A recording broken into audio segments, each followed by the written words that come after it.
수원대일학원 재경관리사 세무회계 법인세 파트.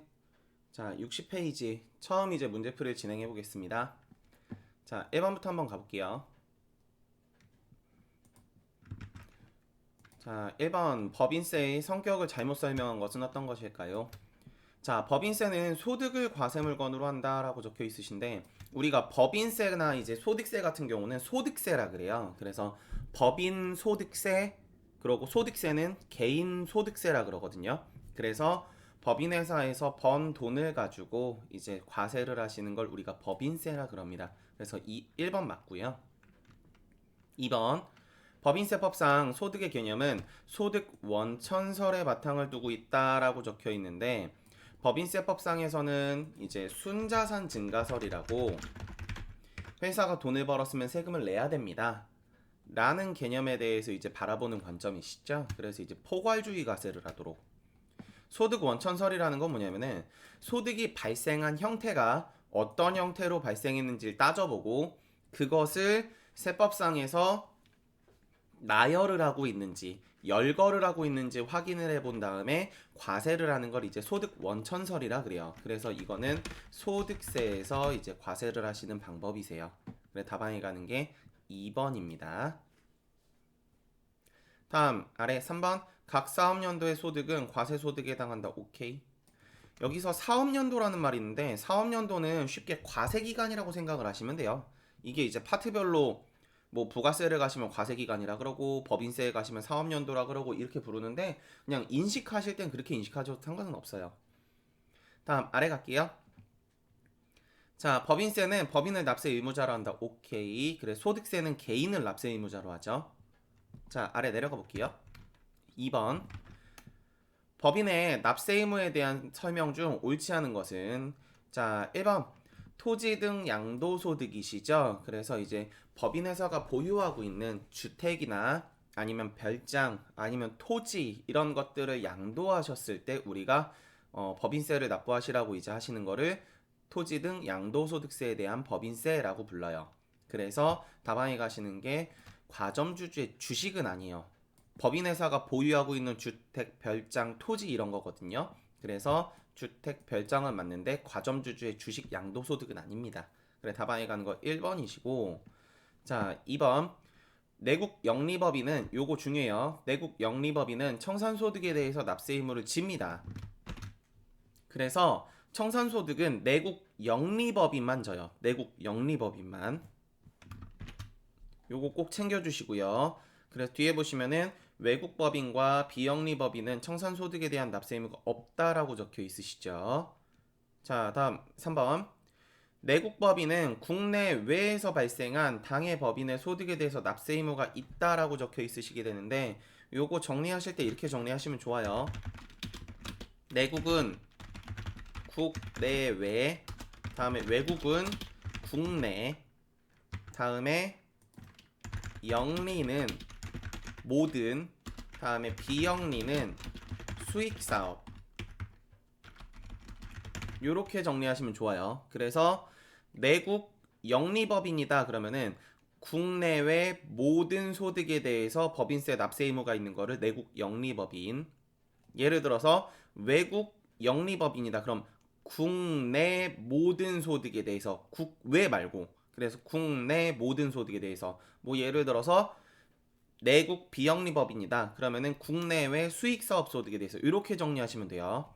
그래서 내국 법인이다 라고 적혀 있으시죠. 그래서 국내외 되셨죠? 오케이 맞고, 다음에 외국 법인은 국내 되셨어요? 국내 소득에 대해서만 납세 의무를 진다. 요거 정리해 두시면 좋습니다. 그러고 2번 문제랑 이어서 뒤로 넘어가서 문제 답 체크를 하나 하고 올게요. 자, 아래 내려가 볼게요.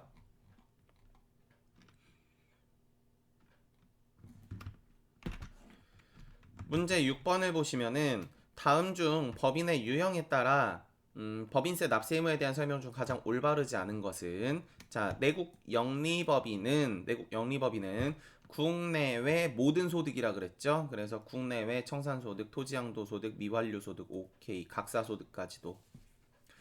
다음 그러고 내국 비영리법인은 내국 비영리 나왔죠. 자, 아까 제가 청산소득은 내국 영리만 진다 그랬던 거 기억나세요? 그러면은 각사소득에 토지 양도소득에 다음에 청산소득은 지금 안 나왔죠. 그래서 국내외 소득. 외국 영리법인은 청산소득은 아니라고 아까 제가 설명을 드렸죠. 내국 영리라 그랬죠. 그래 답안에 가는 게 3번. 다음에 외국 비영리법인은 국내 소득 중 외국이니까 되셨죠? 각 사업연도 소득과 토지 등 양도소득에 대해서 납세 의무를 진다. 오케이. 위로 올라가 볼게요. 답안이 3번이에요.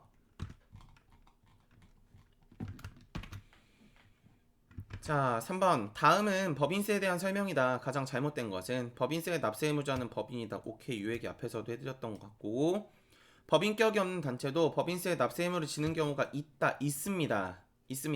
그래서 일거주자로 보는 단체가 아닌 법인으로서 이제 의제되는 그런 이제 법인 같은 경우는 법인세의 납세 의무를 져요. 뭐 대표적으로 이제 뭐가 있으시냐면은 뭐 승인이나 아니면 허가를 받은 법인이다. 아니면은 뭐 이제 기본 출연 재산이 있는 법인이다. 뭐 요렇게 되신 뭐 당연법인으로 보시는 그런 제도들이 있거든요. 그래서 답안에 가시는 게 2번 법인격이 없는 단체도 회사가 이제 법인 등기를 하지 않았어도 그런 방금 말씀드렸던 승인 허가 혹은 아니면 기본 출연 재산이 있다. 이런 경우가 되시면은 법인세 납세 의무를 지는 경우가 있습니다. 다음 3번 외국법인은 외국법에 의해서 설립된 법인을 말한다. 아니에요. 외국법인이라는 거는 내국법인과 외국법인의 차이는 본점 소재지 위치예요. 그래서 본점 또는 주사무소의 위치가 우리나라에 있다. 그러면 내국법인. 아니면 외국에 있다. 그럼 외국법인. 되셨죠? 그러고 하나 조금 챙겨주시면 좋은 게 다방에 가는 건 일단 3번인데 요거 외국 정부는 이라는 말이 있으시죠? 외국 정부는 비영리법인이에요. 아셨죠? 외국 정부는 비영리법인입니다. 근데 우리나라 정부는 비과세법인이에요. 되셨죠? 헷갈리시면 안 돼요. 그래서 비영리는 아까 제가 적어드렸던 것처럼 국내 수익 사업을 하시게 되면은 세금을 내셔야 법인세를 이제 납부를 하셔야 되는데 우리나라 정부는 비과세법인이죠. 세금을 안 내요. 아셨죠? 그래서 세금을 매기지 않는다 정도까지. 자, 다음 아래 내려가 볼게요. 4번 갑니다. 4번 법인세 납세지에 대한 설명으로 옳지 않은 것은 자 내국법인의 납세지는 등기부상 본점 또는 주사무소의 소재지다. 오케이. 뭐 이거 당연한 얘기고 내국법인이 실제 영업을 수행하는 장소와 등기부상 본점 소재지가 상이할 경우에는 실질과세 원칙에 따라서 실제 영업 수행지 아니에요. 등기부상 소재지를 기본적으로 봅니다. 그래서 답안에 가는 건 2번 틀리셨고 다음 3번 법인이 조세를 포탈할 우려가 있을 경우에는 과세권자가 납세지를 지정하실 수도 있어요.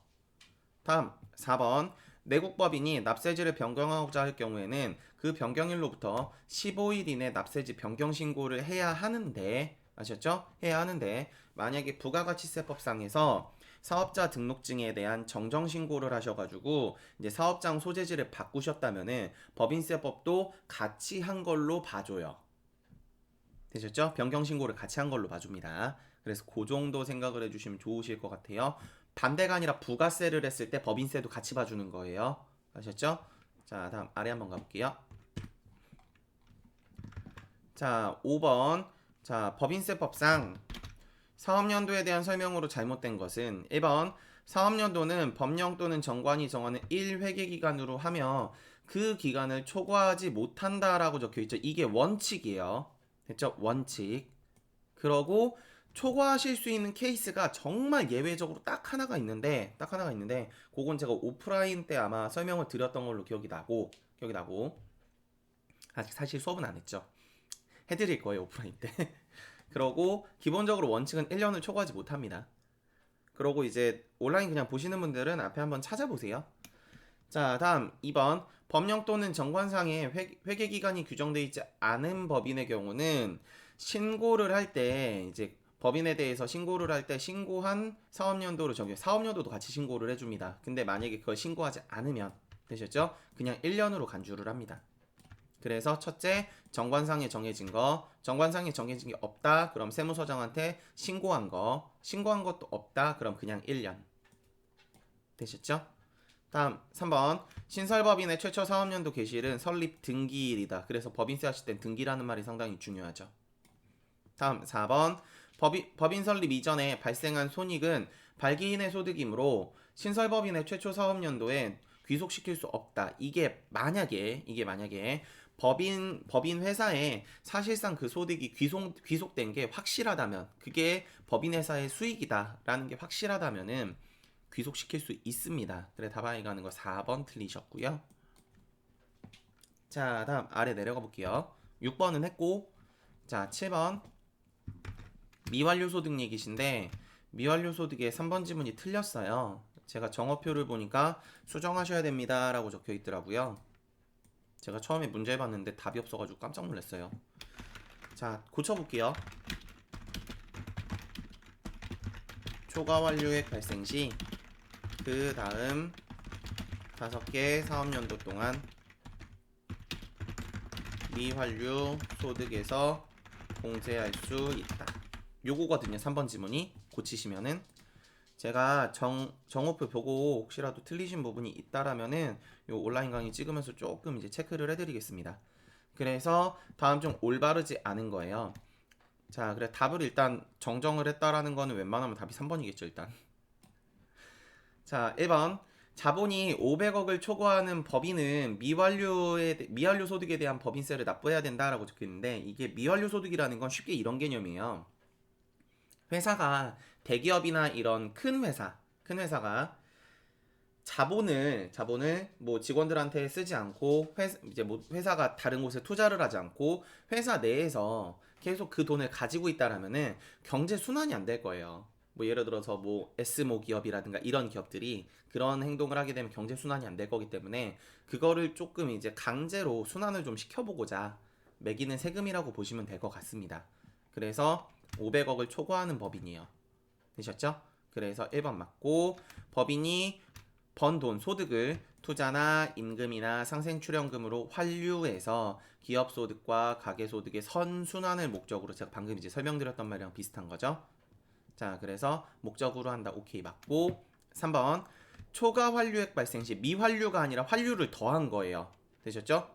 그래서 순환을 더 시켜준 거죠. 그럴 때는 그 다음 2개 사업연도 동안 미완료 소득에서 공제할 수 있다라고 적혀 있습니다. 그래서 답안이 가는 게 3번이 틀리셨어요. 5개가 아니라 2개 동안 2월 공제를 가능합니다. 2년 동안. 되셨죠? 2년? 2년 그럼 조금 그렇다. 2개의 사업연도 동안. 사업연도가 꼭 그렇지 않을 수 있으니까.